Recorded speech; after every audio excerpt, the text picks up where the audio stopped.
Typically speaking, if you talk to a security manager, his interest in terrorism is that it basically stops at the front door. It's a law enforcement problem. If there's going to be something wrong, law enforcement's going to come and tell you.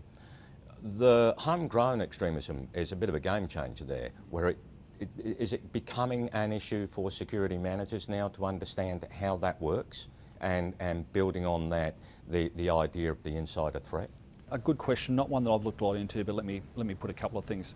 Firstly, I think the challenge of violent extremism is not one primarily about law enforcement. I think there are other social service areas that need to be brought into this because they're better equipped and they have more different interventions, be they educational interventions or health interventions or employment interventions or counselling that they can do, and law enforcement aren't good at much of that.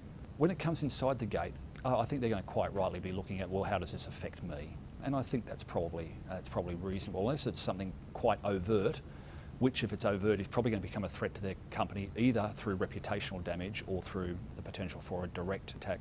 So I think it's being aware. What concerns me most is that most people don't really understand what violent extremism is. Can they pick somebody who's pious as opposed to somebody who's potentially violent? Can they pick somebody who is potentially wavering between thinking about how can I do damage to something versus somebody who's just merely curious? What we lack, and I think we lack at a whole number of levels, and including at the law enforcement levels, is good education on how to spot this. Then, what do you do with it? Who do you report it to?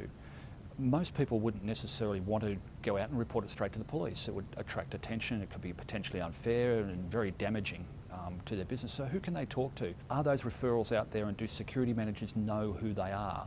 So perhaps that's one takeaway for a security manager is, work out who you're going to talk to before the case may arise if you think that's a concern for your business. And I suppose it would be a normal risk assessment kind of process, wouldn't it? What are the risks to my company? Is there a risk of an insider threat? And then working out, well, how can I deal with that before it becomes a problem?